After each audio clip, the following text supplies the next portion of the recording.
Hello, my dear sleepy listener. Tonight, we begin a journey through golden sands, quiet rivers, and the whispered wisdom of the Sahel. The Mali Empire, stretching from the Atlantic coast deep into the Sahara, was once the heartbeat of West Africa. Between 1235 and 1670, it carried caravans of gold, built cities of learning, and gave rise to rulers who would be remembered in legend, scripture, and song. Before you drift away into peaceful slumber, please take a moment to like this video, leave a gentle comment about your favourite historical moment, and subscribe to keep these soothing tales coming your way. And if you'd like, share where in the world and which time zone you're listening from. You'd be surprised how many dreamers fall asleep to history all over this beautiful planet. Now, dim the lights, settle in, and let these gentle whispers of history lull you into sleep. You awaken on the banks of the Niger River, in the soft pre-dawn glow where mist clings to the water like gauze. The river flows slowly here, cutting lazy curves through grassy banks and tree-swept lowlands. You can hear the distant bleat of the goats and the gentle paddling of a dugout canoe heading toward a market still hidden by trees. Insects chirp their early rhythm, a song that has hummed here for centuries. This is the 13th century, and you're in the Mandi heartland ancestral lands where kingdoms have risen and fallen. The great Ghana Empire, once rich with salt and gold, now lies fractured. From its ruins, something new is beginning to stir. In the villages nearby, people speak of a boy once thought weak and cursed. His name is Sundiata, child of prophecy, exiled from his homeland. There's a quiet electricity in the air, like the moment before rain. You walk along a footpath pressed smooth by bare feet, through fields of millet and shea trees, where farmers murmur of omens and returning bloodlines. This world is built on lineage. People know their ancestors by name. History is passed mouth to ear, voice to drum, gesture to gourd. Griots, keepers of memory, carry entire genealogies in their minds, and tonight they murmur verses by the fire. Listen to the story of the son of Sogolon, who could not walk until the spirits willed it. You pass a griot beneath a baobab tree, his voice low and rhythmic, telling a tale older than the empire itself. His audience sways gently, eyelids heavy, lulled by the cadence more than the meaning. History is not read here, it is heard, lived, and worn like a robe. Trade is already pulsing through these lands. You see merchants weighing gold dust in tiny leather pouches, swapping salt cakes from the desert for bundles of cola nuts, or pots fired from river clay. Cattle are led along age-old trails, their horns carved with symbols of ownership, and women with delicate tattoos barter under grass-roofed stalls for indigo-dyed cloth. And yet, there's something else in the wind. Beyond trade and farming, beyond the stories of ghosts and kings, something greater is coming. You hear it in the quiet planning of elders, in the rustle of messengers travelling at night, and in the dreams of young men sharpening spears with eyes fixed toward the hills. Some say the spirit of Ghana's old gold still lingers in these lands, waiting for a rightful heir. Others speak of a destiny shaped by spirits who favour humility, patience, and iron will. What scholars still puzzle over is how quickly this transformation came. The fall of Ghana did not ensure Mali's rise. Some argue that the Mali Empire emerged slowly, in layered alliances and strategic marriages. Others believe Sundiata's victory was sudden and sweeping, a moment of unity forged in blood and brilliance. The truth, perhaps, is somewhere in between. For now, though the empire is only a whisper, a dream, a name not yet spoken in Cairo or Mecca. You stand at the edge of something vast, not yet knowing how deeply Mali will shape the world. As the sun begins to warm the earth, you pause at the water's edge, feeling the weight of silence before history finds its voice. The Niger moves on, timeless and unhurried, reflecting the sky in broken golden pieces. You walk now along a narrow path winding between small clay houses with thatched roofs, their walls painted in gentle reds and ochres, their doors adorned with cowrie shells and sacred signs. The air smells of crushed tamarind leaves and the faint charcoal of morning fires. The village is waking slowly, though you feel yourself walking backward, not in time, but into memory. You are following the trail of a boy, exiled long ago. His name is Sundiata Keita, the son of Sogolon the buffalo woman, and of a king who once ruled these lands with weary eyes. Sundiata was not born to power easily. His limbs were weak. Some even said he was cursed. As a child, he could not walk. The villagers whispered, some mocked, others feared, and yet, in time quietly, patiently he rose, not with the sudden strength of storms, but with the slow resilience of roots beneath dry soil.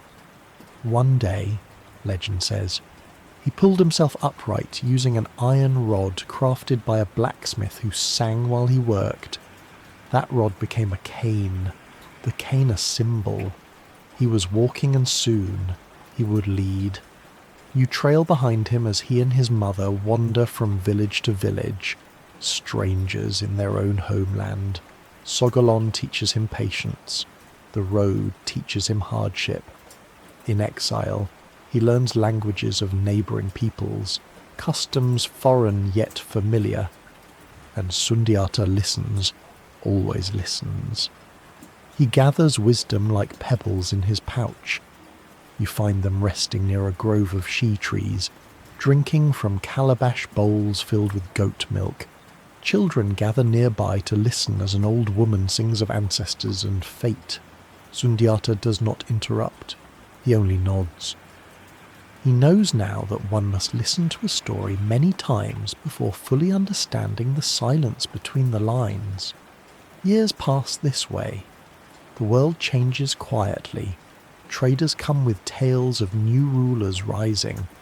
Warriors sharpen blades not for defence but for ambition.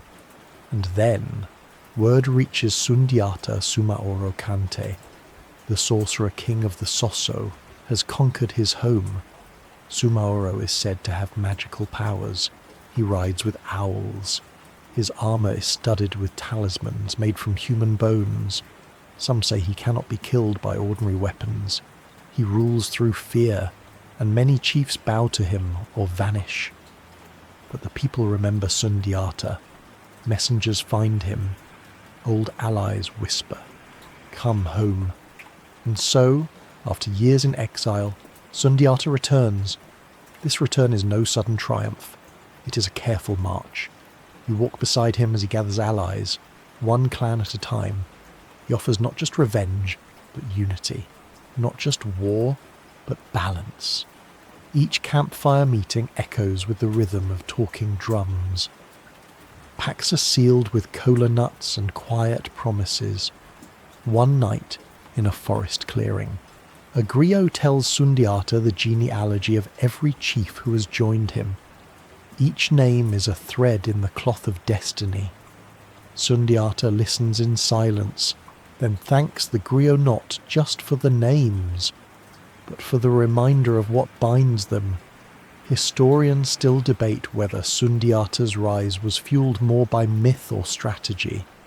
Was it prophecy, as oral tradition insists, or a series of calculated political alliances among fracturing clans?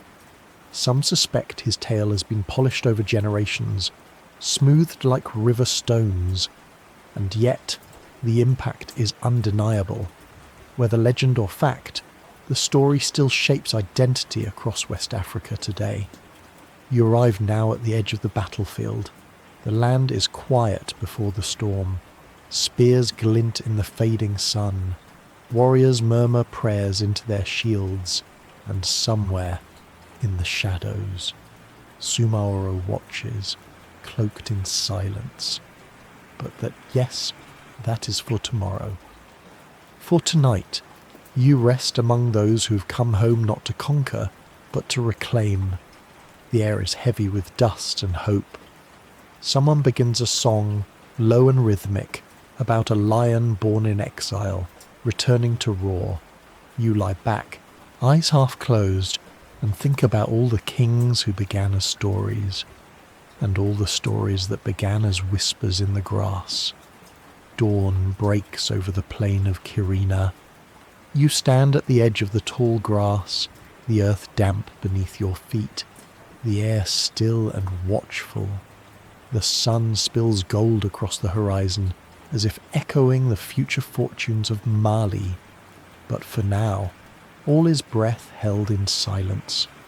This is the day the sorcerer king Sumaoro Kante and the returning prince Sundiata Keita will clash. Two forces bound by destiny and shadowed by myth. The armies face one another across the clearing. On one side, the Soso ranks shimmer with iron and bone. Banners bearing strange symbols fluttering like dark omens. Sumaoro sits tall upon a dark horse draped in charms amulets dangle from his neck, and his eyes seem to glow beneath his helm. He's rumoured to speak to spirits and vanish in battle. Few have ever looked him directly in the face. Opposite him, Sundiata rides with quiet purpose. His armour gleams without ornament, his expression unreadable. Around him stand warriors not bound by fear, but by memory. They were farmers, hunters, traders, and now they are soldiers of return. They fight not to conquer, but to restore what was broken. You watch the griots preparing alongside the warriors. One adjusts the leather strap of his Ngoni lute, another dips a calabash in water and hums a praise song under his breath. These are no simple musicians, they are memory itself, and they will sing what happens here for 1,000 years. And then the silence breaks. It begins with horns long and low. Then the thunder of hooves, the clash of spear and shield, the cries of men shouting clan names into battle. Dust rises like smoke from the ground, obscuring the line between sky and earth. You do not see the moment Sundiata strikes Sumaoro's forces, only the ripple it causes men rally. Others flee, and the tide begins to turn. Legend tells us that Sumaoro vanishes mid-battle. Some say he fled into the mountains, wounded and stripped of his powers. Others say he was struck by a magical arrow crafted by Sundiata's sister, who knew the secret to his invincibility. Still others whisper that he dissolved into mist, returning to the spirits who birthed him. The truth remains elusive, smudged by time and reverence. What you see is this: the Soso ranks crumble. The battlefield quiets as dusk falls. The land seems to exhale, and from the ashes of war, something ancient yet new is being born. Sundiata does not celebrate with a shout or raised sword.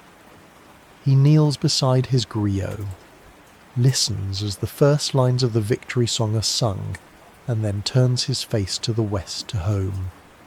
In the following days, Sundiata calls together a grand assembly at a place called Kurukanfuga. Chiefs, elders, and sages gather under the shade of baobab trees.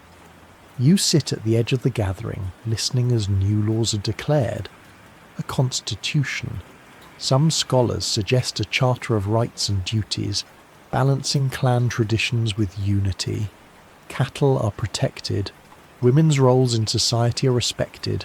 Justice is formalized through councils. It is a vision of order for a kingdom not yet fully formed.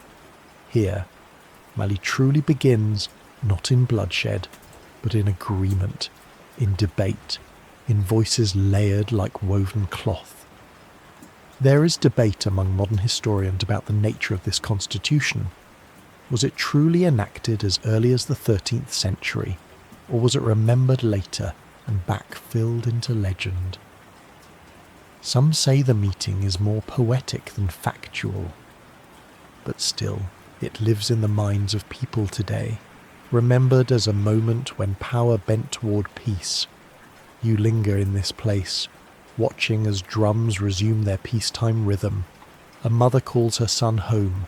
The cattle return to their pastures, and Sundiata, once a silent boy in exile, now walks among his people as their chosen Mansa king. You catch a glimpse of his face in firelight, tired, thoughtful, and unadorned. He is not a man of gold or boasting. He leads with memory, not might. Above, the stars blink open like embers in a great sky. Somewhere nearby, a griot has already begun weaving the day's tale into melody, and you, lying beneath thatched eaves with the scent of millet beer in the air, let history wash over you, slow and warm.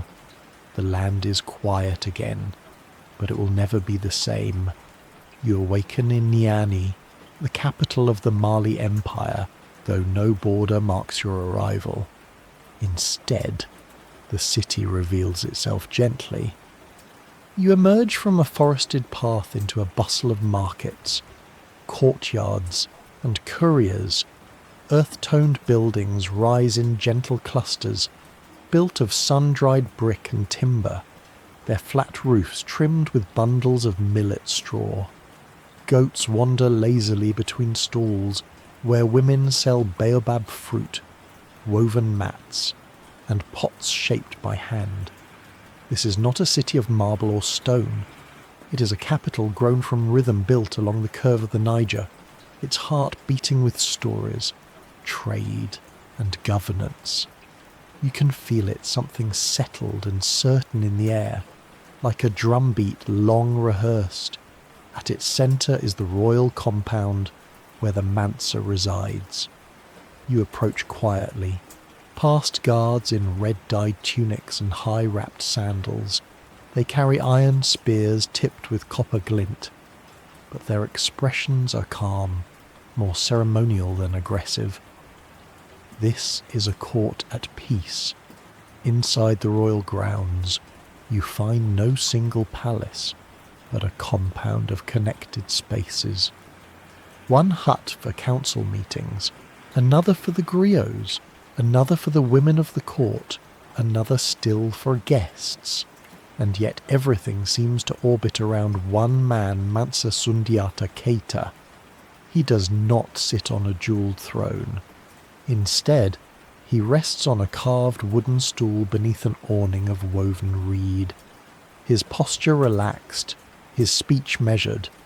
Courtiers approach with gifts carved ivory, dried fish, cloth from distant peoples, and he accepts them not as tribute, but as threads in the web of diplomacy. You realize, watching him, that his power lies in listening. He speaks little, but when he does, the entire court leans closer. The griots here hold a high status. They are not servants, but stewards of knowledge. Their quarters are filled with string instruments, folded parchment, and carved memory boards. You sit with one, an elderly man with eyes like river stones, and he tells you tales of other empires, other kings, but always he circles back to Mali. He sings softly of Sundiata's laws, how markets must be fair, how farmers must be protected, how justice must never be rushed. His voice dips and climbs with practiced elegance, and you realize that in this world, law is sung as much as spoken. A child peeks around the corner and giggles. He carries a calabash too big for his hands and nearly trips over his own sandals. You smile as a mother scoops him up and scolds him in a whisper. This is a royal court, yes, but also a living village. Laughter is allowed, sorrow too. That evening, you walk beside the river where merchants gather with news. A Tuareg caravan has arrived from the north, carrying salt from Tagaza, glass beads from Egypt, and scrolls with Quranic verses. The merchants lay their goods on woven mats, but it's the stories they trade most eagerly. Someone shares a rumour of a fire in a distant town. Another recounts a marriage between clans that once feuded for decades. You listen as the river drifts past, indifferent and eternal. There is debate among scholars about Niani's exact location. Some place it on the Sankarani River, others farther inland. No clear archaeological evidence confirms its heart, but what remains certain is its symbolism, a city less monumental than spiritual. It is not the buildings that made it powerful, but the decisions made beneath their roofs. Later that night, you lie under a reed canopy, lulled by the murmur of frogs and the gentle click of cowrie shells in a nearby trader's pouch. You think of Sundiata not just as a king, but as a weaver.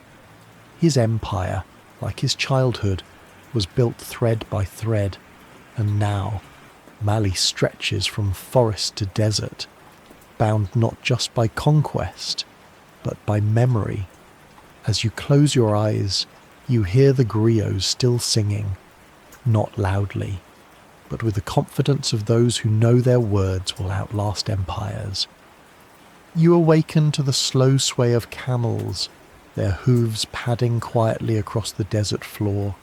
The sand glows gold in the rising sun, and the air is dry as old parchment.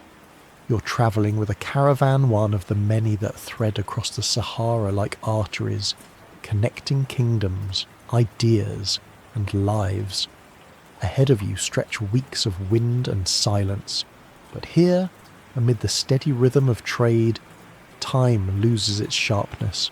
Salt is packed in great slabs, each piece so precious it's called white gold.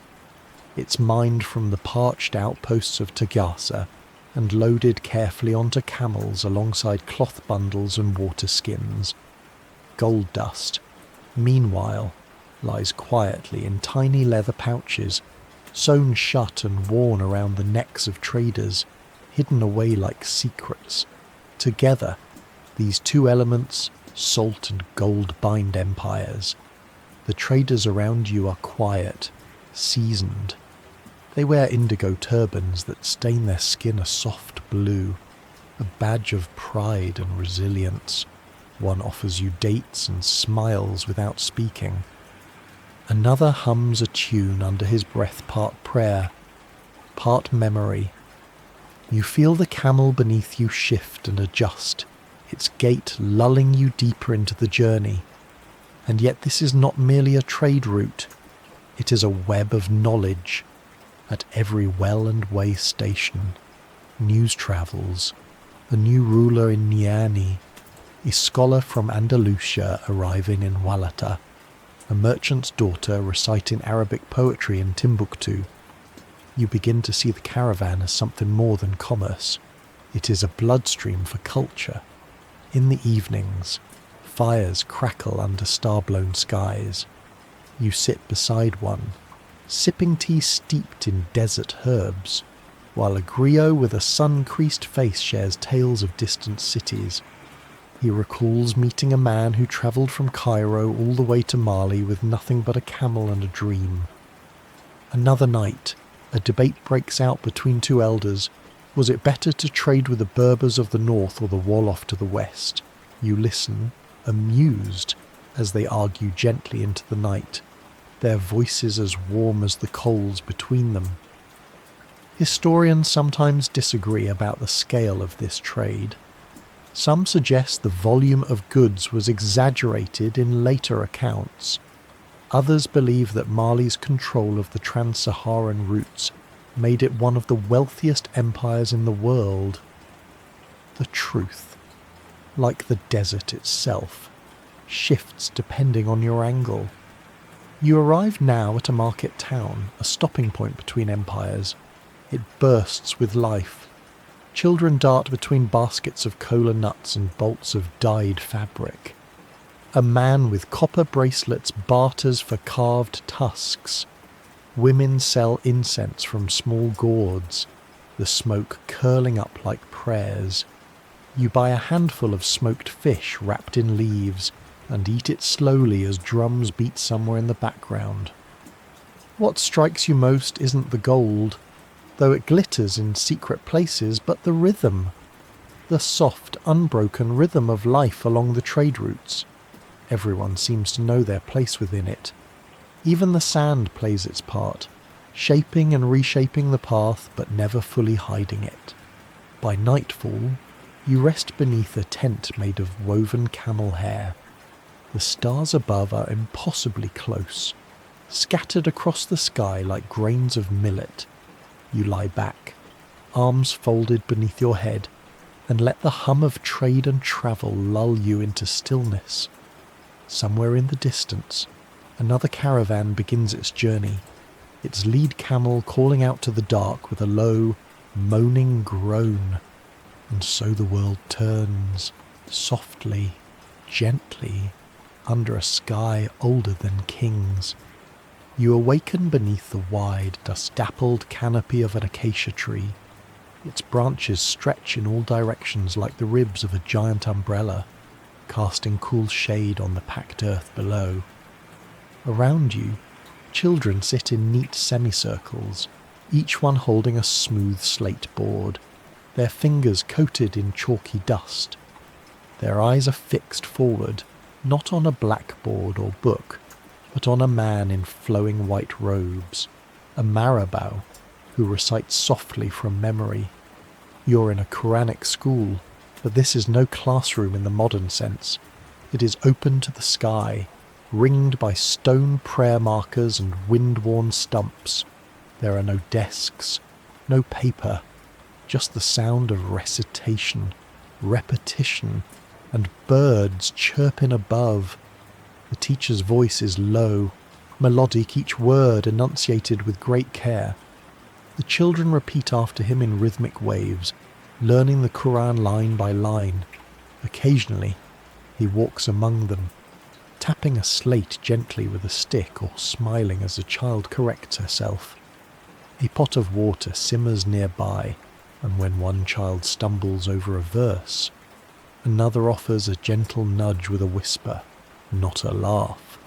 Education here is not just about letters, it is a spiritual exercise. You begin to understand that memorizing scripture is a way of shaping the soul, not just the tongue. Some students etch verses onto their boards with sharpened twigs, dipped in ink made from crushed bark and gum. Others copy entire surahs using soot and water. When the lesson is complete, they wash the boards clean, the water soaking into the ground like silent prayers. You sit with an older student, a boy of perhaps 12, who has memorized much of the Quran already. He tells you he wants to become a faqih, legal scholar, and teach others in his village. He speaks softly but with conviction, and you sense the weight of centuries resting gently on his shoulders. Later, the marabou offers you a place in the shade. He tells stories from the Hadith, tales of the Prophet Muhammad, peace be upon him, but woven with local rhythms. In one tale, the Prophet's cloak turns into a bird that flies over the savannah, seeking justice among the baobab trees. You realize, smiling, that history and faith here do not stay separate. They flow together like the Niger's muddy arms.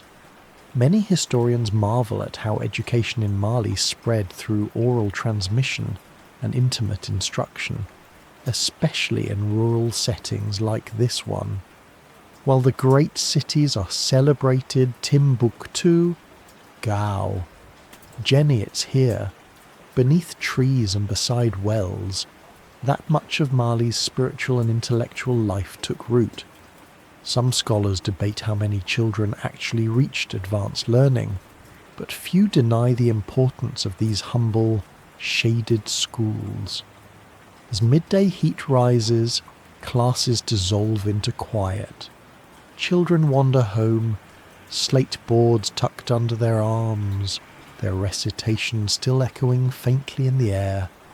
You walk through the village slowly, passing courtyards where women grind millet and old men rest in the crook of sun-baked walls, eyes half closed. The Marabou walks with you part of the way. He doesn't speak, but he hums a tune, one that sounds ancient and improvised all at once. Before parting, he presses into your hand a smooth stone with a verse written on it. To remember, he says, not just the word, but the peace it brings. You sit beneath another tree now, alone, as clouds drift lazily above. A breeze rustles the grasses, and somewhere nearby a goat bleats and is answered. You close your eyes and hear again the rhythm of young voices repeating sacred words, carried by wind and time and care. And as the afternoon stretches on, you drift with it, carried not by camels this time, but by language and learning and light. You awaken to the sound of messengers. They pass quietly in the half-light of dawn, barefoot couriers with pouches of cowrie shells tied at the waist, moving from village to village like wind through tall grass. You're standing on a ridge just beyond Niani, looking out across a patchwork of forests, rivers, and open fields. The Mali Empire is growing, stretching not only in wealth but in breadth in the silent, deliberate way trees reach for sun. Mansa Wali, the son of Sundiata, now rules from the capital. His father's great conquest has become a foundation, and Wali's work is one of expansion, quiet, structured, steady. You walk along a well-trodden path lined with shade trees and stone markers, where local elders gather to offer tribute not in gold, but in advice. There is no battle today. No grand parade. This is a time of careful growth. Under Wali, the empire begins to pulse outward like ripples on a river. You visit villages on the fringes, where chiefs are welcomed into the imperial fold not with violence, but with gifts, fine cloth, dates, amulets, and respect. The messengers speak not with swords, but with words of promise, protection, justice, and trade. You pass through a lowland town where a woman in indigo robes shows you her ledger, scratched onto a flat stone. She tracks livestock, marriages, and disputes with a focus that would impress any imperial clerk. When asked who she reports to, she chuckles. The elders, of course, and the gods, and sometimes the taxman. There is debate among historians about Mansa Wali's reign. Was he the true son of Sundiata? Some oral tradition suggests so. Others claim his lineage is more complicated. What seems clear is that he continued the empire's trajectory, building roads, supporting Islam, and ensuring that local leaders had a reason to remain loyal. You follow one such emissary, a soft-spoken man with ink-stained fingers, as he negotiates with a neighbouring chieftain. They sit on reed mats in the shade, exchanging dried gourds of milk and debating the cost of annual tribute. You're surprised at how cordial it is. At one point, they break into laughter over a tale about a trader who mistook a royal decree for a recipe. Later that evening, you find yourself in a small mosque built of packed earth and wood. Its walls are cool, the floor covered with woven mats, and candles flicker in quiet niches. Here, villagers gather not just to pray, but to discuss the news of the empire. A teacher reads from a handwritten page Arabic script flowing like vines while children gather close, their eyes wide. You realize the empire's strength lies not only in gold and camels, but in these gatherings, in the way people sit, share, and stitch themselves into something greater. Out in the countryside, new roads are being cleared. You walk one, watching a group of workers shaping logs into bridges, using tools passed from father to son. One man pauses, offers you a drink of honeyed water, and says, Wali wants us to find each other more easily. So we build. There is a calmness in this era, a sense of order settling in after the storm. You sense it in the markets, where disputes are settled not with shouts, but with proverb. In the forests, where hunting parties return with both meat and stories. In the music, where drums now celebrate planting seasons more than war. And in the silence of night, under a sky dripping with stars, you feel it most deeply. The empire is breathing slow, steady, and sure. You lie on your back in the tall grass, listening to the chirp of night insects and the fading hoofbeats of another messenger on the move. Somewhere in the distance, a griot hums the opening lines of a new story. Not about a king who conquered, but about a kingdom that endured. You awaken under a red silk awning in the palace courtyard. The air is warm but soft, the breeze stirring the cloth above you like the breath of the Sahel. You hear voices murmuring nearby, courtiers, advisors, clerics. But one name is spoken more than any other, in reverent tones, like a charm or a prayer, Musa, Mansa Musa. He's not yet the legend you know, not yet the gold-laden emperor of every schoolbook footnote, not yet the man who will make Cairo blink and scribes in Damascus write his name with awe. For now, he is a ruler with quiet eyes and an immense task. Mali is large, too large for rest. You walk through the royal compound, still Niani, still humble though its halls are busier now. There are officials with ledgers tied to their belts, scholars with smudged fingers, traders seeking favour. All of them bend toward the throne, but not for fear. Rather, it's the gravity of Musa's mind. He listens deeply. When he answers, he chooses his words like a calligrapher chooses strokes. You watch as he meets with judges trained in Islamic law, who speak of ethics and obligation. Later, he discusses rainfall patterns with farmers from the south, then salt taxes with traders from Tagaza, then scholars bearing messages from Cairo. At every turn, Musa balances two worlds, tradition and innovation, oral law and written scripture, forest customs and desert trade. Some say he was chosen by his predecessor, Abu Bakr, who vanished while chasing the ocean horizon. Others believe Musa claimed the throne by shrewd negotiation and political tact. There are no written records from the time, only oral echoes and foreign accounts. Historians still debate the path he took to power. You do not need clarity to feel the weight of his role. He walks slowly but with resolve, always surrounded by counsel but never overwhelmed by noise. In the evening, you join a quiet gathering in the palace garden, where Musa listens to a griot sing the lineage of Mali's kings beneath the light of flickering oil lamps. The griot's words trace Sundiata's legacy, the early days of Wali, and the whispered fates of minor Mansas whose reigns passed like brief rains. When the griot reaches Musa's name, he pauses and the music shifts. It is not yet a story. It is still becoming one. You wander to the edge of the garden, where young children chase one another between banana trees. One of them stumbles and falls, laughing. A guard gently lifts the child and sets him upright.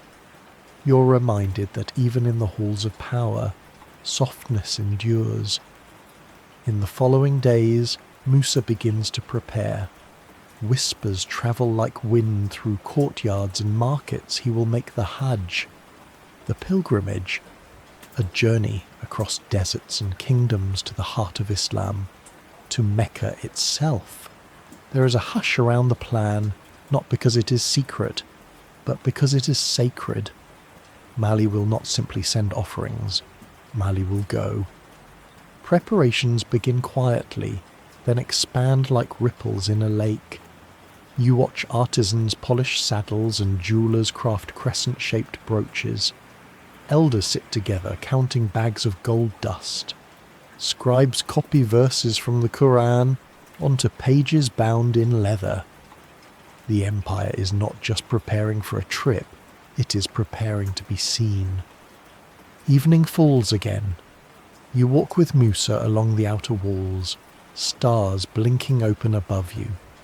He doesn't speak at first, then, softly. To walk in the footsteps of the Prophet is to walk with humility. And you understand that this journey will not just be a statement of wealth or faith, but a meditation, a declaration of Mali's place in the world on its own terms, in its own rhythm. You return to your sleeping mat, the scent of shea butter and dust in the air.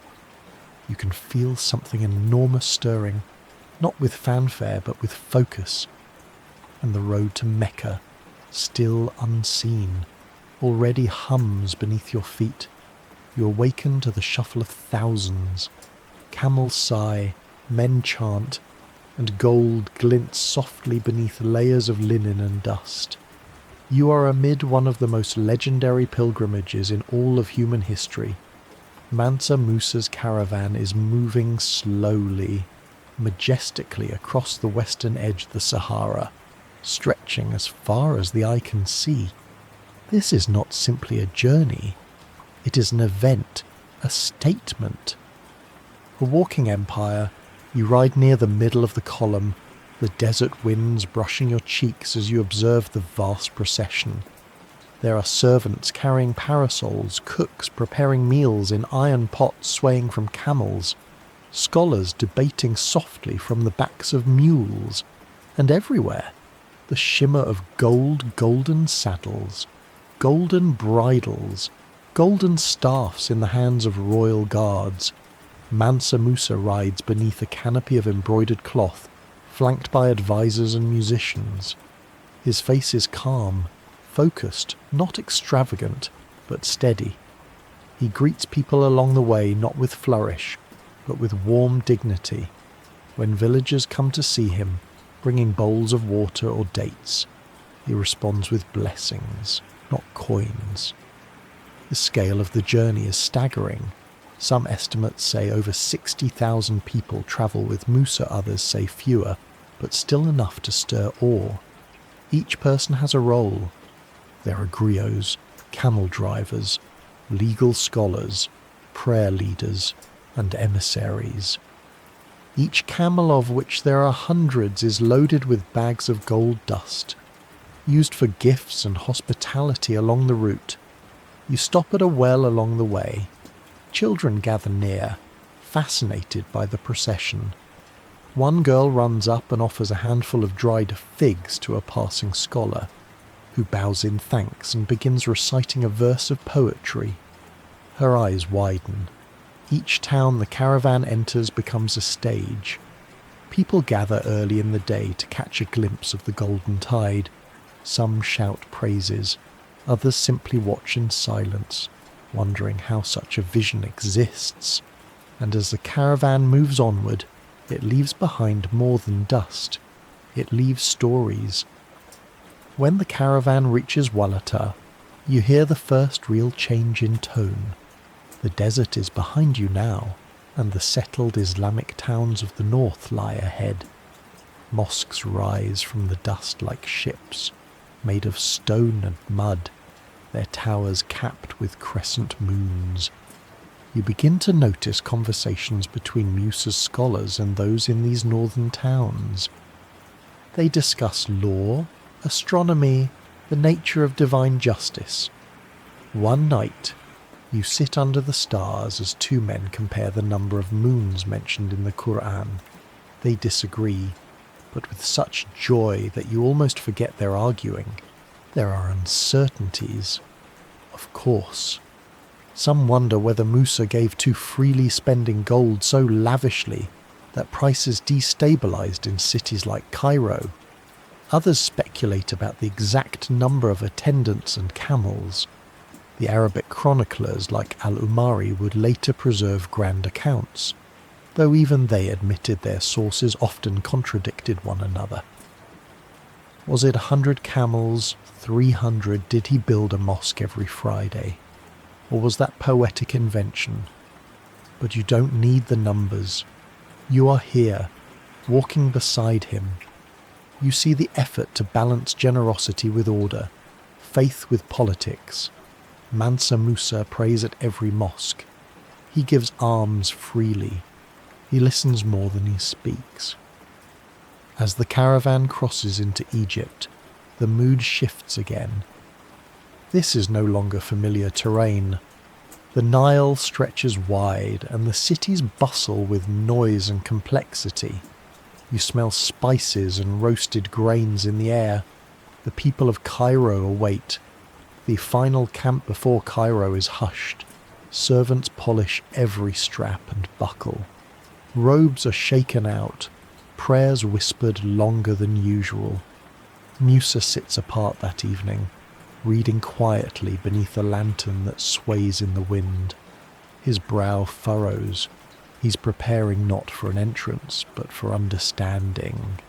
You lie awake long after others sleep, listening to the slow rhythm of hoofbeats as guards patrol the edges of the camp. Above you, the stars wheel in slow circles, and below them, an emperor carries gold, faith, and silence into the heart of the Islamic world.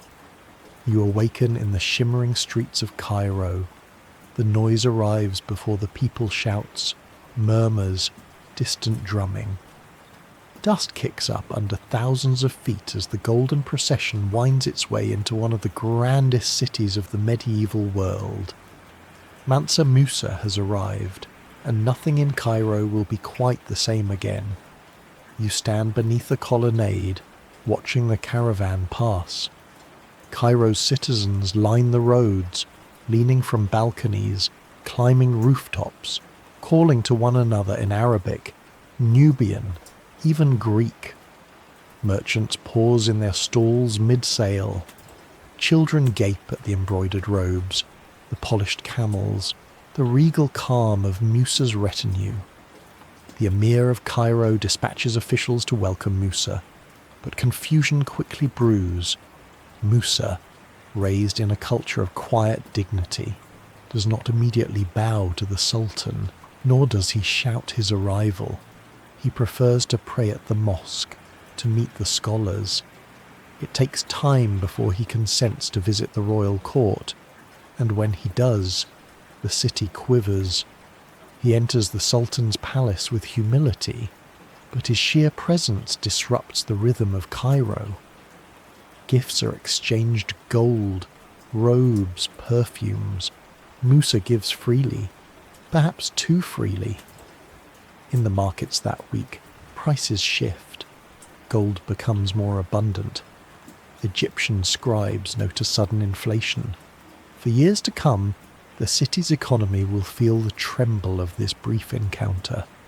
You follow Musa into the courtyard of the Sultan's residence. There are fountains here, cool and bright in the sun, and date palms that sway gently beside mosaic walls. A scholar from Al-Azhar, one of the oldest universities in the world, approaches him, and they talk long and softly about jurisprudence, astronomy, and faith. It is not wealth that earns the scholar's attention. But Musa's curiosity, in the following days, Musa visits Cairo's libraries. He purchases dozens of manuscripts, Quranic commentaries, treatises on medicine, books of geography, and arranges for scholars to return with him to Mali.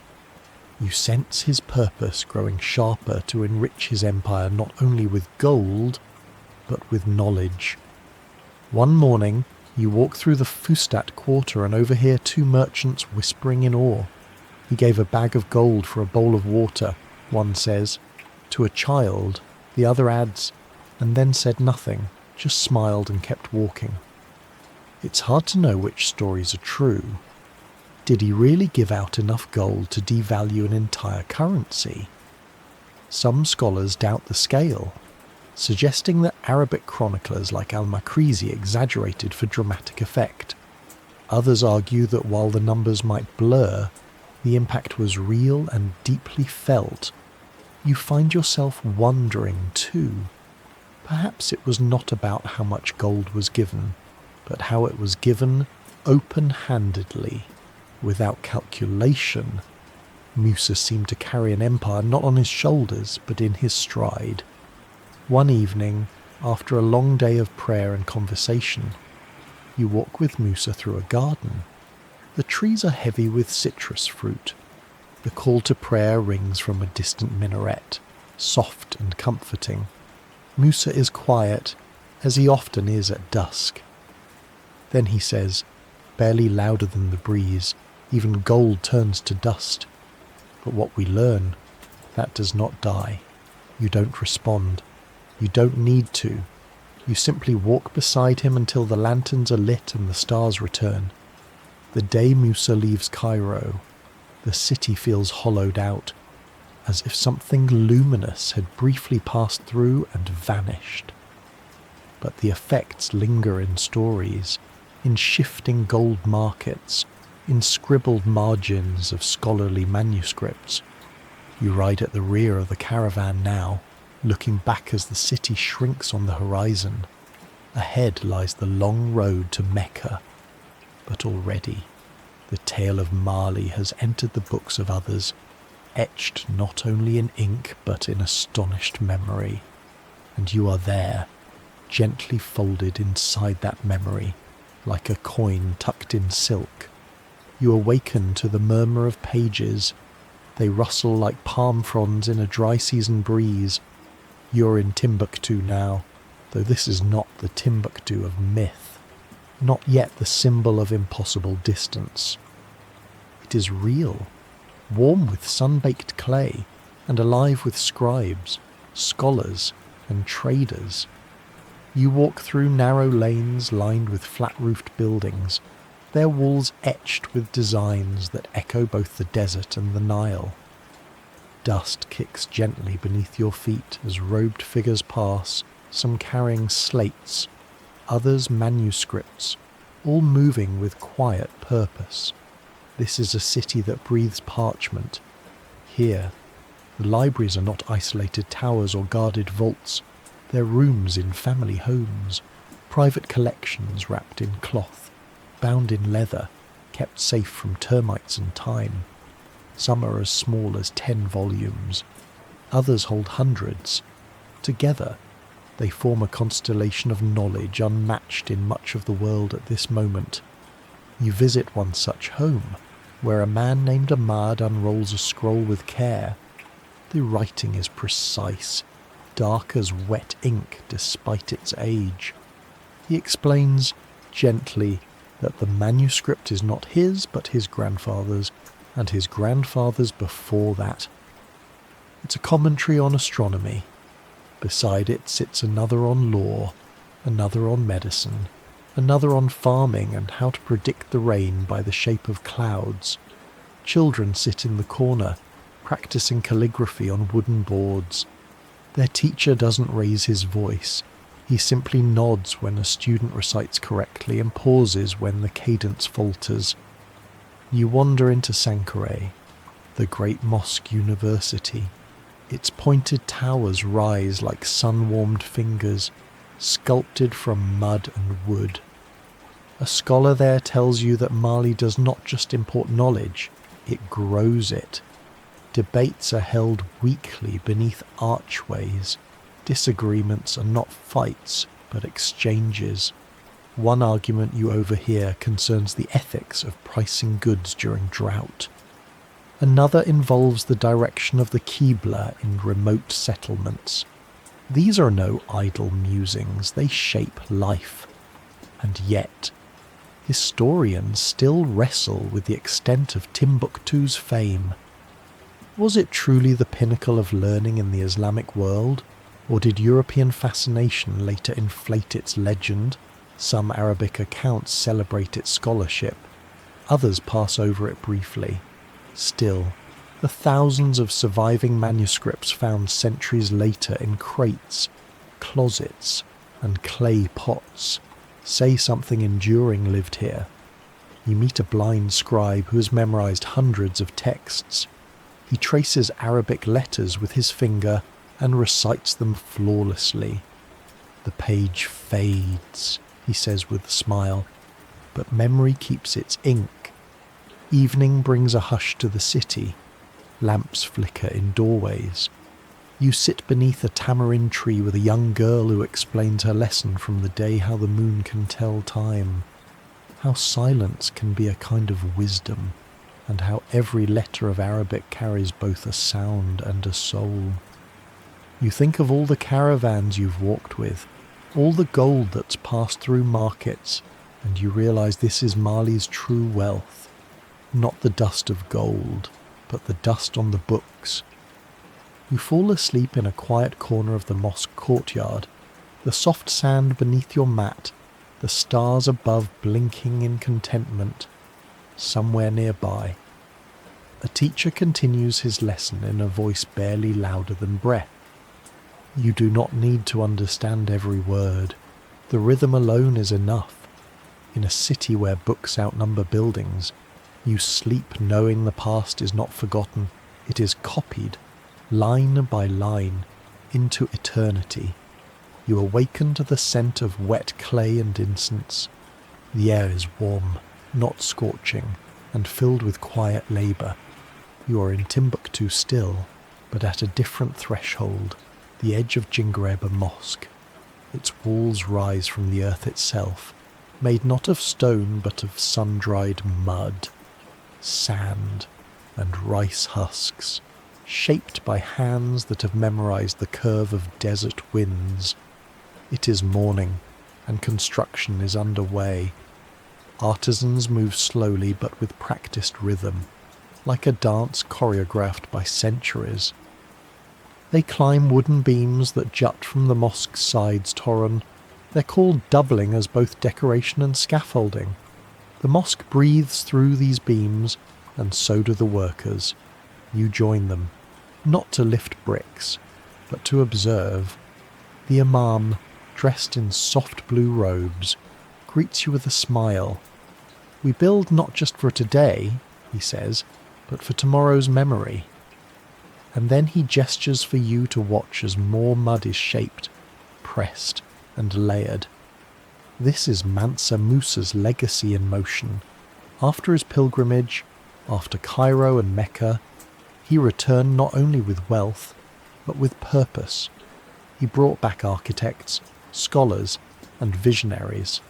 One such architect, said to be named Abu Ishaq al-Sahili, was given the task of designing a grand mosque.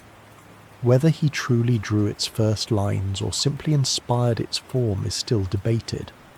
What matters more is that something remarkable was begun here, something that would stand through sandstorms and sunrises for centuries. You run your hand across the mosque's wall. It's not smooth like marble or cool like stone. It's textured, alive. It holds warmth like skin, and it needs care.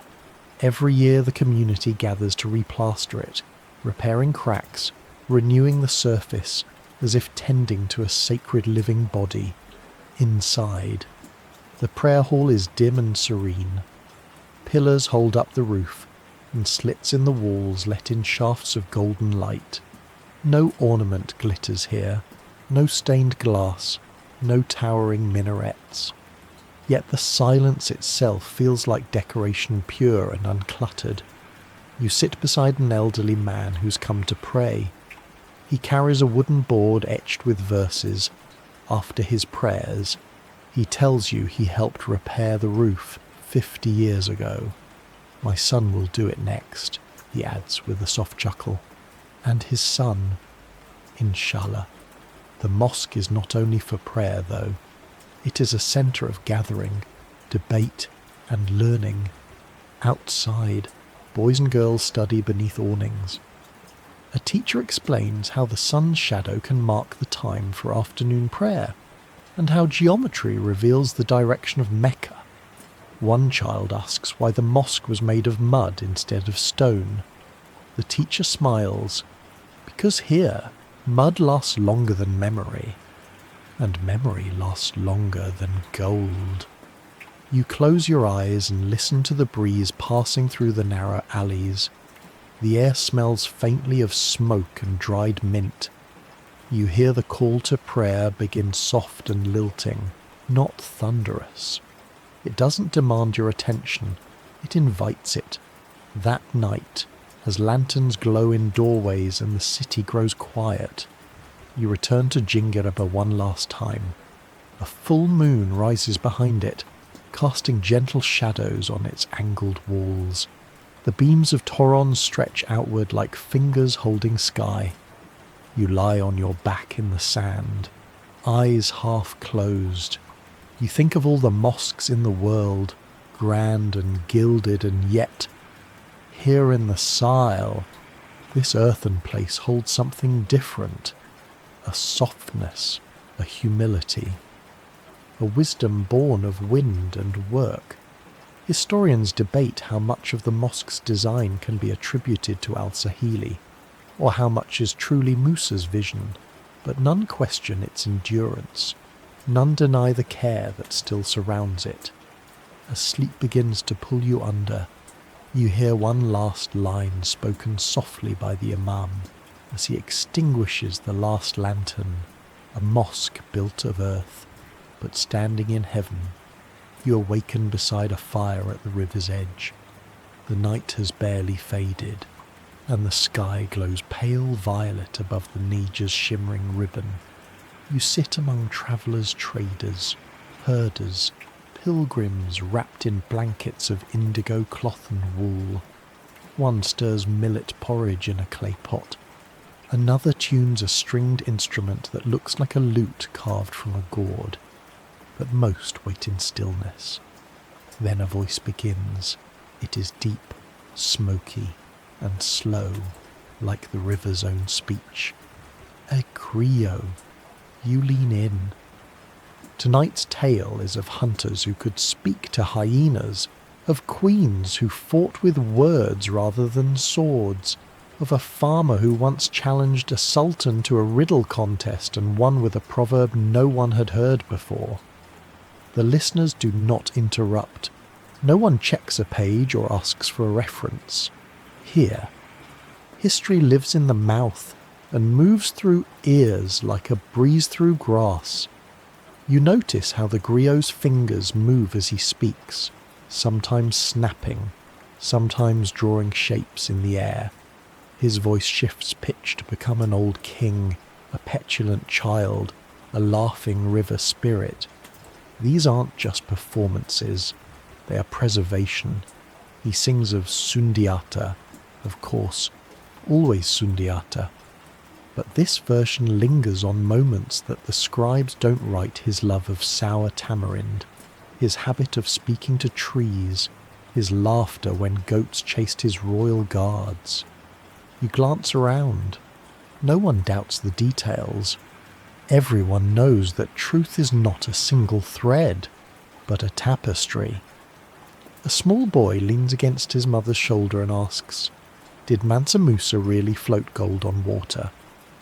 The griot pauses, smiles, and says, "Child, when a man gives away so much gold that it changes the price of bread in cities he's never seen, why not float it too?" You smile. not because it's funny, but because it feels right. As the fire crackles, the griot shifts tone. Now he tells of the river itself, how the Niger curls through the land like a sleeping god, watching empires rise and fall.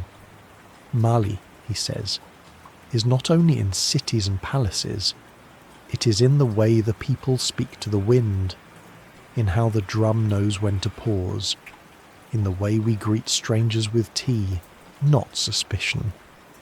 Historians sometimes debate the reliability of griots. Their tales are fluid, shaped by audience and memory. Yet scholars also agree without griots, the very idea of Mali might have faded long ago. The Epic of Sundiata survived not through papyrus or printing presses, but through voices, soft, precise, and passed down like heirlooms. You sip a bowl of warm honeyed milk offered by a passing elder. The river laps quietly in the background. Stars crowd the sky like curious listeners. Later, the griot ends his tale with a prayer, not dramatic, just a quiet line about memory and peace. Then he picks up his ngoni and plucks a few closing notes as if tying a ribbon around the night. You lie back on your woven mat, eyes heavy, the music still echoing faintly in your chest. The river murmurs on.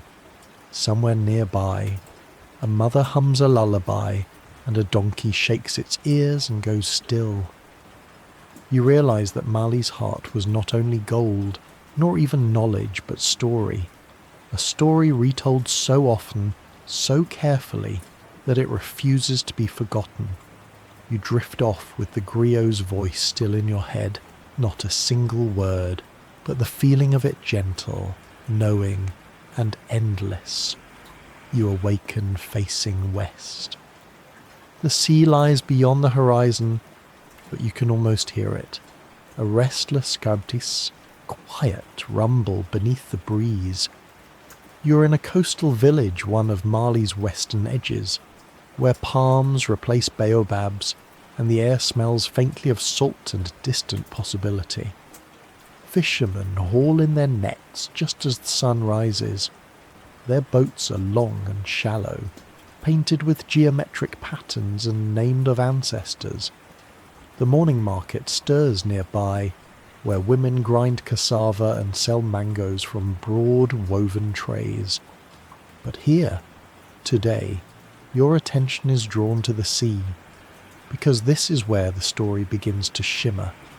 A story not of kings or battles, but of ships and of questions. You sit with a griot who whispers a strange tale. It is older than most, softer and less certain. He speaks of a Mansa before Mansa Abu Bakr Stu, or perhaps a brother or cousin, depending on which line of the oral tradition you follow, who grew obsessed with the ocean. He believed there was land beyond it, that the world did not end with water, but curled around like a looped rope, and so he built ships, according to legend, hundreds of them, loaded with grain, water, blacksmiths, musicians, horses, and scribes, a floating empire. He sent them west into the Atlantic with orders not to return until they reached the other side. Only one came back, the sailors trembling with tales of endless current and sky. But Abu Bakr would not be deterred. So he gathered a second fleet larger still, and this time he went with them. They never returned. The griot sighs. Some say he found a new land. Others say the sea swallowed him. But me, I think he's still sailing, somewhere in the stars. You walk later along the shore, where broken shells dot the sand and children build castles with wet hands. You wonder, was it madness, curiosity, faith? Historians debate the story. Arab chroniclers like Al-Umari recorded it decades after Musa's pilgrimage, relaying what they had heard second-hand. European scholars have alternately dismissed it as myth or pursued it as pre-Columbian speculation. No ships have been found, no clear traces, but the idea lingers. And sometimes ideas are more powerful than facts. You meet a man who carves boats for a living. His fingers are scarred and nimble. He tells you that the current just off the coast can carry a vessel far, far west. The sea, he says, has a memory longer than ours. You sit that night beside a fire made from driftwood. The stars above the Atlantic feel vast and patient. You trace their patterns, wondering which ones might have watched Abu Bakr's sails slip past. Somewhere, deep in your chest, a quiet awe begins to rise, not for what was found, but for the leap itself. The idea that a man in the 14th century looked out across a limitless horizon and chose to disappear into it. You drift to sleep with the scent of salt in your nose and the lull of distant waves in your ears. The tide recedes slowly. The wind calms. And the sea, ever silent, keeps its secrets. You awaken to a kingdom quieter than before. The drums still echo, but more distantly now. The markets still bustle, yet with a strange rhythm, more barter, less confidence. You're back in the heartland of Mali, but the energy has shifted. The air carries the scent of rain. Yes, but also change. It is after Mansa Musa's time. The Golden Pilgrimage is now a memory sung by griots and etched into the scrolls of foreign scribes. But memory alone cannot hold an empire together. You sit in the shade of a neem tree as a village elder sighs and stirs his tea. Musa's name carried weight, he says, like a loaded camel, but the ones who came after, they lacked balance. You walk from town to town, and you begin to see it. The threads that once bound this vast empire trade, tribute, language, law, are fraying. Some towns now send tribute late, others stop entirely. Chiefs begin to act more like kings in their own right. It's not rebellion yet, but it's drift. A new Mansa sits on the throne, but few agree on who should rule. Factions form within the royal family. Some whisper of coups, others of mysterious illnesses. Succession, once solemn, now turns into contest. One brother claims divine favour, another claims blood, a third offers gold. All seek power. You attend a royal council in Niani, where voices rise like vultures circling a carcass. One minister calls for tax reform, another demands more soldiers, a third, older and quieter, asks simply for calm. No one listens. Historians still debate the names and exact order of the post-Musa Mansas. The records blur. Oral tradition conflicts with Arabic texts. Did Mansa Magan truly inherit the throne? Was he too young, too indulgent, or were his hands tied by a kingdom already slipping into sand? Outside the court, the people endure. In the markets, gold still changes hands, but more cautiously. Traders from the north haggle harder. Salt cakes sell at unpredictable prices, and talk of Timbuktu begins to shift from pride to nostalgia. You travel to a southern province, where a local leader once loyal to Niani has begun minting his own coins. On one side an Islamic inscription, on the other a symbol unique to his lineage. It is not defiance, he insists, just local pride. But you sense the edge in his voice. Even the griots begin to shift their tone.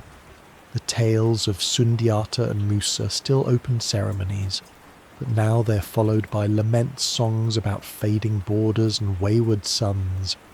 In one village, a griot compares the empire to a calabash left too long in the sun.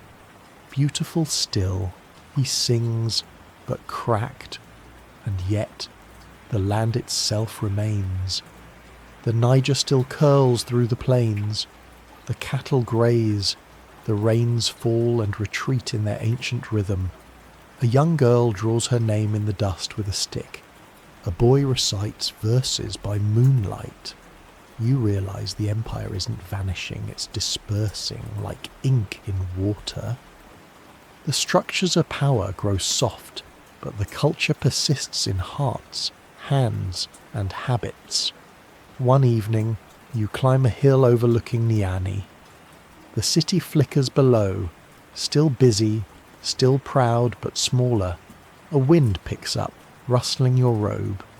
You hear a drum in the distance, not part of a ceremony, but a private rhythm a boy practicing.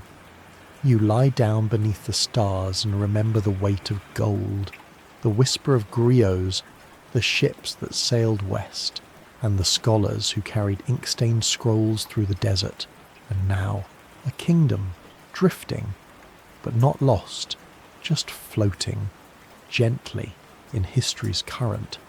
You awaken to hoofbeats, faint, rhythmic, and fast.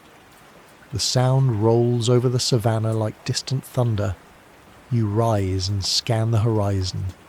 A line of dust approaches low and pulsing, like a heartbeat drawn across the earth. Riders, many of them. You're in the southern frontier now, where Mali's borders blur into forest and brushland. Here, the empire's grasp weakens, and other powers test the edges. These are mossy riders, bold, skilled, and unrelenting. Not quite enemies, not exactly allies, but challengers. The mossy states lie to the south, beyond the black soil and floodplains. They are confederations of warriors and farmers, their roots deep in the Volta River valley. They do not bow easily. Their kings ride at the front of every column. Their horses are decorated in leather and iron, and they strike without warning. You take shelter in a village that has built new walls, thorn hedges reinforced with timber, watchtowers fashioned from woven reed. At night, families sleep in clusters. A child clutches a carved wooden talisman. Her mother places a bowl of cowrie shells beside the doorway, an offering, a prayer, or both. One elder tells you, with a voice like worn sandal leather, the Mossi do not want our empire. They want our certainty. You travel to a military outpost near the bend of a river. There, young warriors drill beneath the midday sun, throwing spears, calling clan names, chanting in rhythm. Their leader is a woman named Bara. She trains with calm intensity and greets you with a nod. We hold this land, she says, because the river holds us. Her words are as solid as the clay underfoot. Despite their efforts, you sense the strain. Resources are stretched thin. Replacements arrive late. Grain shipments are smaller. Bara reads from a weathered letter requesting more shields and only sighs. The centre forgets the edge. She mutters, mostly to herself. Some historians question whether Mossi raids truly threatened the core of Mali, or whether they were sporadic, limited to border pressure and trade disruption. Others argue the raids were part of a larger story, a warning about the fragility of even the strongest realms. After all, the Mossi never toppled Mali, but they never bowed either. You witness one such raid, swift and precise. It lasts less than an hour. Horses come and go like smoke. They take grain and a few cattle, then vanish into the brush. No one is killed, but the message is clear. Later that night, you sit beside the wounded pride of a village elder who watches her burned granary smoulder in silence. They didn't even speak, she whispers. Only rode in silence, as if they knew we would remember more than screams. The griot who travels with you offers comfort not with grand tales, but with a soft song about rivers that bend but do not break. He sings of how kingdoms survive not through walls, but through the stories they leave behind. In one town, you find a curious sight, a small mossy marketplace where Mali cloth is traded openly. Salt from Tagaza sits beside kola nuts and carved masks. The two cultures bleed into one another in unexpected ways. You see a boy wearing a tunic with a Mande symbol and sandals of mossy design. He grins when you ask which people he belongs to. The ones who eat millet, he says. All of us. You rest that night with your head on a rolled-up shawl, listening to the croak of frogs and the faint beat of a mossy war drum somewhere far off in the night. It is not loud, just persistent, like history, like the tension at the borders of empires, and as sleep draws near, you begin to sense a lesson forming, not about conquest, but resilience, not about walls, but the spaces between them.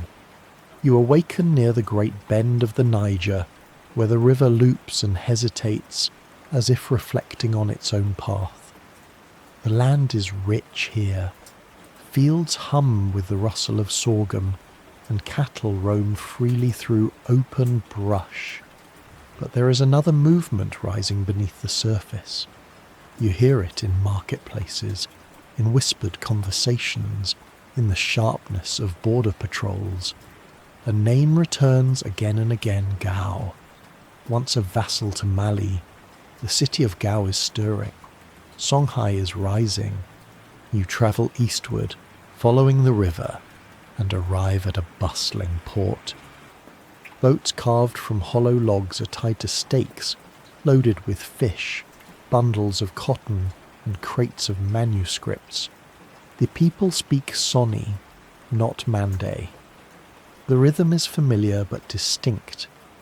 Mali's influence still lingers, but it no longer leads. You sit in a merchant's house drinking cold hibiscus water. He gestures with a grin to a map drawn in charcoal on cloth Mali, large but pale. Songhai, bold and growing. Things change, he says simply. You travel on to Gao. The city is bright with trade and tense with pride. A young ruler named Soni Ali is already becoming legend, though you have not yet seen him. His cavalry patrols the outer roads, his scribes build archives, his priests mark holy days with both fear and flourish. Though this is a story for another night, you can feel it beginning already. You pass a town that once flew Mali's banners, now painted with new symbols. A child asks you why the colours changed. You don't answer. Instead, you watch two elders argue over where to send the next caravan, Niani or Gao. It used to be obvious. Now, the paths fork. There's debate among scholars about when Songhai truly broke free. Was it gradual, a quiet administrative loosening, or was it deliberate, a slow, burning rebellion? Sources differ, but the trend is clear where Mali once ruled. Songhai now challenges. In a mosque courtyard, you meet a teacher who still uses old Malian texts. Their ink is not faded, he insists, only their attention. But even he admits that the tax collectors now come from Gaul. You walk with traders who once paid tribute to Niani, but now speak of the East with a mixture of respect and ambition. Mali gave us roads, one says, but Songhai is offering protection. You realize then loyalty follows security, not memory. Still, Mali is not fallen, only thinned. In certain provinces, festivals still open with Sundiata's epic. Griots still sing of Musa's gold. But younger voices are starting to ask different questions. One night, in a village between the two empires, you hear a griot sing a new verse. One river, two kingdoms, one sun, two shadows. The people clap gently, and no one names their allegiance aloud. You rest beside the river, staring into its dark, moving surface. The moonlight cuts a pale silver line across the water. It bends, as rivers do. It reflects both banks, and you feel something both sad and beautiful in that. Mali's echo still lingers here in language, lore, rhythm, but the future has picked up a different drum. You fall asleep to the sound of oars dipping into the Niger, carrying goods, questions, and power downstream. You awaken beneath the broken shadow of a once grand gate. Its arch leans slightly, weathered by wind and time, and the painted symbols that once proclaimed royal edicts have faded to dust. You're in a town that maps forgot a city once lit with golden trade and scholarly debate, now silent but for birds and the low sigh of morning breeze. This is one of Mali's lost cities. You walk slowly through narrow streets lined with crumbling clay walls and doorways sealed by time. Grass pushes through cracks in the stone. A goat grazes where merchants once haggled. In the silence, you can almost hear echoes of coins clinking, water drawn from wells, voices calling in Mande and Soninke, Tuareg and Arabic. A man greets you with a nod from his seat beneath a faded awning. He is the village caretaker now, not of people, but of stories. He walks with you through the ruins, pointing with a stick. Here was the market square, that corner, the mosque, and there, the old salt house. His voice is calm, reverent, as if naming ghosts. You reach a low building with a sunken roof. Inside, dust-covered manuscripts lie in a wooden box wrapped in cloth. A few pages flutter in the breeze from a cracked window. He picks one up and smiles a poem about rainfall, penned centuries ago. We keep what we can, he says. Historians have long puzzled over these towns vibrant in the age of Musa and Wali, yet missing from many maps by the time of later explorers. Some were abandoned due to shifting trade routes, others swallowed by drought or internal decay. The desert moves like time slow but thorough. You rest at the edge of what was once a school courtyard. The floor beneath you is cracked clay, still bearing faint grid lines scratched by children's slates. A palm tree leans at the edge of the yard, casting a half shadow like a memory that won't settle. There is no single moment when these cities died. No siege, no fire, just a slow quieting. A caravan that no longer came. A library that closed for one season and never reopened. A scholar who packed his scrolls and travelled east, not west. You visit a well, half filled with sand. A girl draws water from a new one nearby. She offers you a gourd without hesitation. This place is still alive, she says with a shrug. Just slower now. In another quarter, a mosque still stands, replastered by each generation, its Toron beams carefully maintained. A muezzin climbs its side and calls the prayer, his voice rising through the old city like a promise. People still gather, children still play. They live within the ruins, not beneath them. You sit with an elderly griot who no longer sings in public, but hums to herself as she grinds millet. She tells you that her grandfather performed in the court of a Mansa, but I think, she adds, the stories are more patient than the kings. Scholars sometimes argue over how much of Mali was truly urban, how many towns rose and fell, how many we've never uncovered. But you begin to understand that the buildings don't hold the empire, the people do. The words, the habits, the memories, passed hand to hand like folded cloth. That night, you sleep inside a half-ruined house, the stars framed by a collapsed roof. A wind stirs through the city, rustling doorways and prayer beads. In your dream, the city is whole again, bustling, laughing, golden. But even when you wake, the peace of it remains. Sometimes an empire doesn't end with a crash. Sometimes it just breathes more slowly. You awaken to silence in Niani, not the peaceful quiet of rest, but the deep hush that follows something once grand. The capital Mali's beating heart for centuries feels still, as though it's holding its breath. The streets remain, the walls remain, even the rhythm of life continues. But something within has gone dim. You walk through the familiar layout, the market square, the royal compound, the mosque where scholars once debated into dusk, but the crowds are thinner now, stalls half empty. A boy sells roasted ground nuts beside a shuttered goldsmith's shop. The palace gates are open, but the court is sparse. The Mansa still sits, but his robes are simple, his voice subdued. Few visitors arrive. Couriers bring word from distant provinces, some requests, some demands, some refusals. The reply is always the same weight. One morning, you walk the path Sundiata once trod.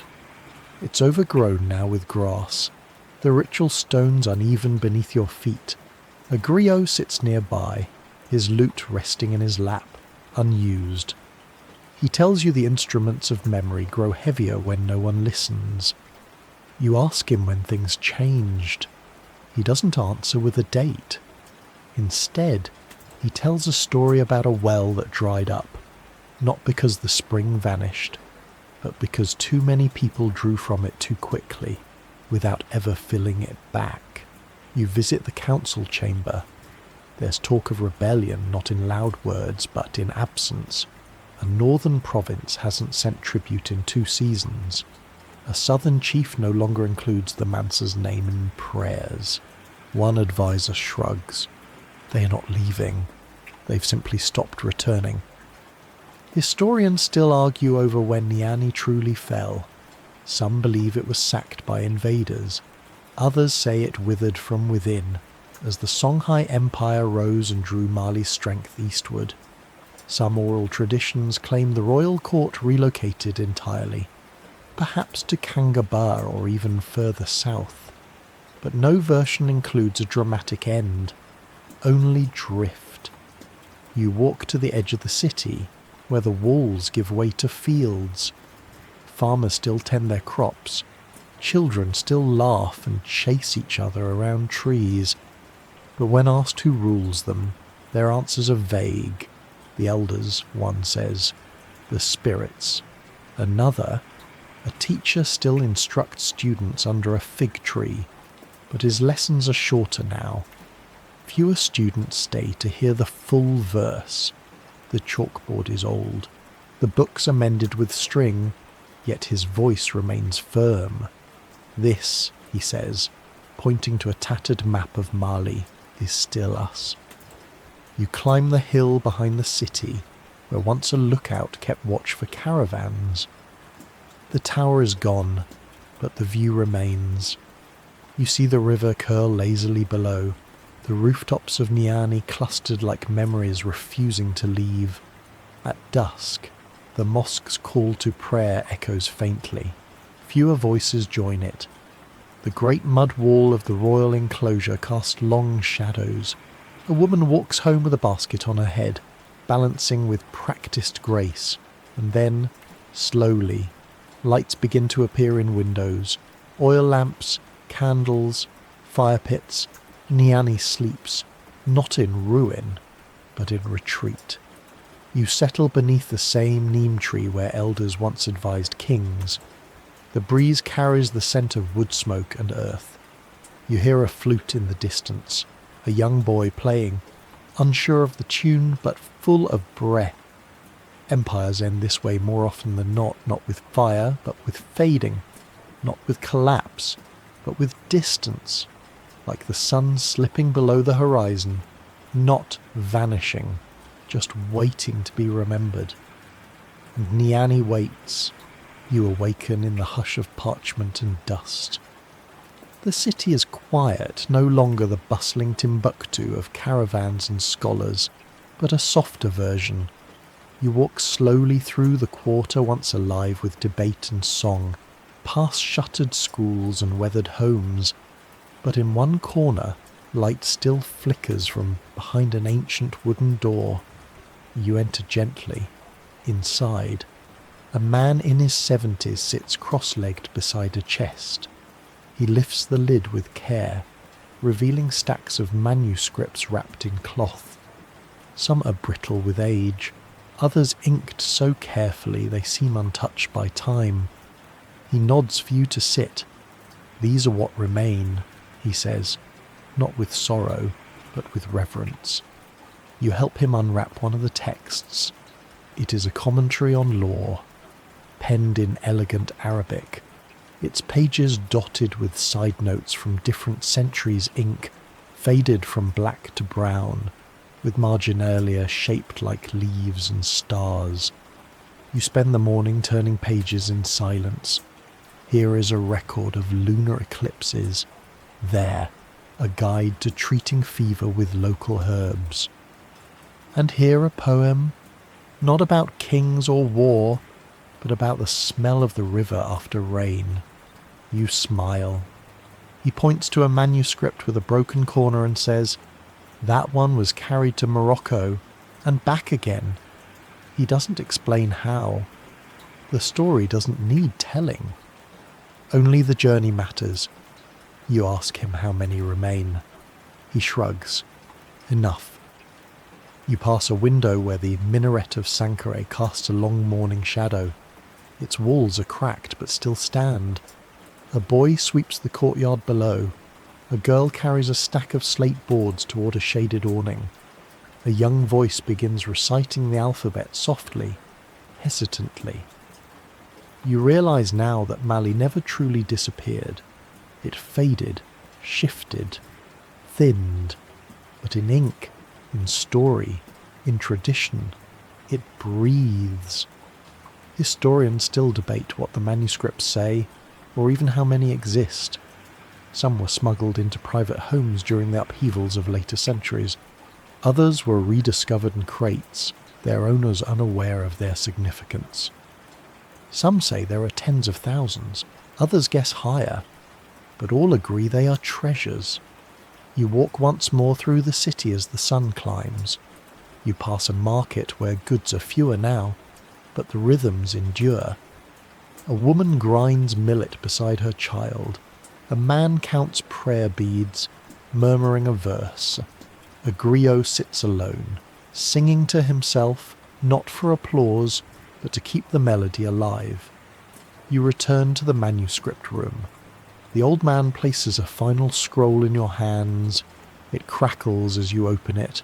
It's a family tree, its name stretching back through kings, scribes, traders, poets. One name catches your eye. It is faded, but still legible Sundiata. You close the scroll slowly, resting your palm on the cover. Outside, the breeze stirs the dust along the alley. A small boy runs past, laughing, chasing a torn ball made from rags and twine. His joy is boundless. His empire is the moment. You lie down on a reed mat beneath a canopy of woven straw. Above you, a flock of birds circles, their shadows dancing on the earth. The air smells of smoke and she oil, and you realize the Mali Empire never ends. It continues in every proverb, every verse, every carefully inked letter on vellum. It lives not in palaces or gold, but in memory and care. And now, softly, gently, let us rest in that memory. You lie beneath a sky full of soft stars, the past folded around you like a woven cloth layer by layer, thread by thread. The Niger still flows in the dark, unchanged by centuries. The wind still drifts across the dunes. The same lullabies are whispered to sleepy children in quiet homes. songs that once echoed through the empire of gold. The kings are long gone, their courts have quieted, the cities have changed, but the stories remain, the voices, the ink.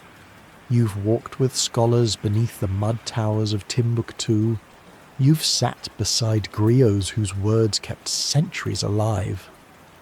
You've seen golden caravans vanish into desert horizons and heard children reciting prayers beneath acacia trees. And now there is nothing more you need to do.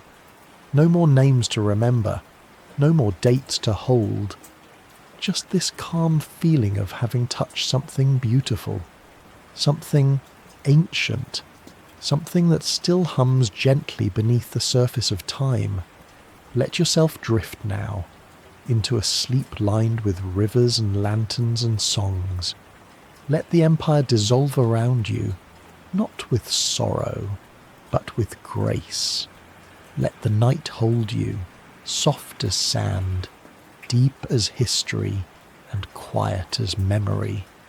You're safe. You're still. You're part of the story now.